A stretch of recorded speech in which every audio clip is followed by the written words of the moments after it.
Bonjour à toutes et à tous, bienvenue sur la chaîne. Aujourd'hui, j'avais envie de me revoir les Alan Quatermain. Donc, Alan Quatermain, c'est quoi? C'est du sous-Indiana Jones, faut être honnête, hein, c'est une Indiana Jones série B, plutôt humoristique, beaucoup plus humoristique qu'Indiana Jones, parce qu'Indiana Jones, bien sûr, c'est un côté sérieux et de temps en temps d'humour. Là, c'est tout le temps humoristique, hein, avec des scènes un peu nanarlesques. Mais quand j'étais petit, dans le fin 80, début 90, je regardais souvent ces films-là. Et j'aimais bien les revoir. Et c'est vrai que c'est des films que j'ai pas revus depuis ce temps-là. Hein. Donc je sais pas s'ils ont bien vieilli, je sais pas ce qu'ils valent. Donc on va tout de suite se faire le premier, hein, Les Mines du Roi Salomon, puis après je ferai une autre vidéo pour enchaîner sur celui-là. Alors, il y a quand même deux... Il y a Richard Chamberlain et Sharon Stone dedans, hein, c'est un des premiers rôles de Sharon Stone. Donc oui, c'est... Bon, allez, je me rappelle de certaines scènes qui sont un peu pompées sur Indiana Jones, en plus ridicule bien sûr. Hein. Les combats sont plus ridicules, enfin tout est plus ridicule. De toute façon, c'est pas fait, ça n'a pas la même direction qu'Indiana Jones. D'ailleurs, c'est ça que je trouve dommage au niveau des critiques, parce que je sais que sur Internet, quand j'ai regardé les critiques sur ce genre de film, les gens le comparent tout à Indiana Jones. Ce qui est logique, hein, ça ressemble vraiment, mais c'est pas Indiana Jones, hein, ça n'a rien à voir. Donc on va dire de quoi ça parle.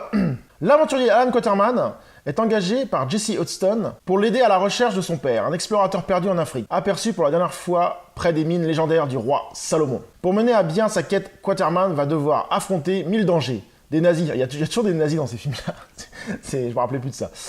Des cannibales et surtout l'hostilité de la jungle, sans oublier les états d'âme survoltés de son employeuse. Donc, partez à l'aventure avec un duo de choc.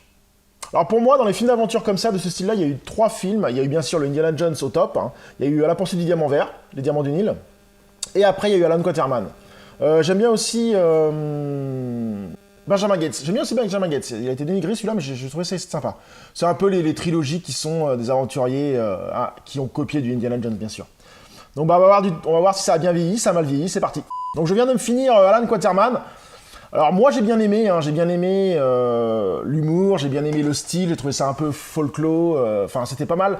Après, je pense que c'est mon côté nostalgie qui parle, parce que je l'ai vu plusieurs fois quand j'étais petit, ça m'a rappelé des souvenirs et ça, mais je pense que quelqu'un qui ne l'a pas vu à notre époque, en 2022, il regarde ça, je pense qu'il se dit mais qu'est-ce que c'est que cette merde? Qu'est-ce que c'est que ce nanar? Je pense, hein, parce qu'il y a des scènes complètement minables, faut être honnête, hein, ils sont pas terribles, les combats sont pas terribles, les effets spéciaux ont mal vieilli au niveau du fond vert.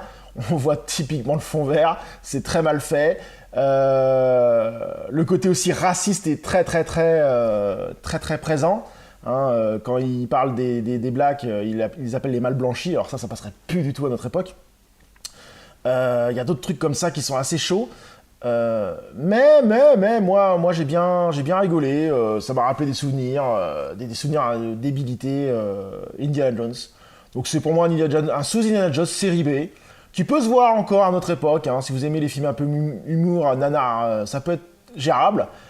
Après, l'autre, l'autre, je me rappelle, qui était moins bon, là c'était de l'or perdu, mais bon, on va voir, on verra ça dans la prochaine vidéo.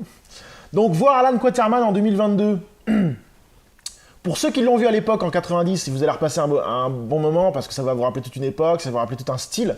Par contre, pour les autres, je pense que vous n'allez pas du tout accrocher. Hein. Vous allez me dire, mais qu'est-ce que c'est que ce film? Donc oui et non, moi je pourrais le revoir, hein, ça me dérange pas. Donc sur ce, oui, moi j'ai accroché à Alan Quatermain. Après, à voir. Chacun fera son opinion sur ce sujet. Donc restez sur la chaîne, je vais enchaîner une autre vidéo avec et la cité de l'or perdu. Voir ce que ça vaut. Bon allez, salut!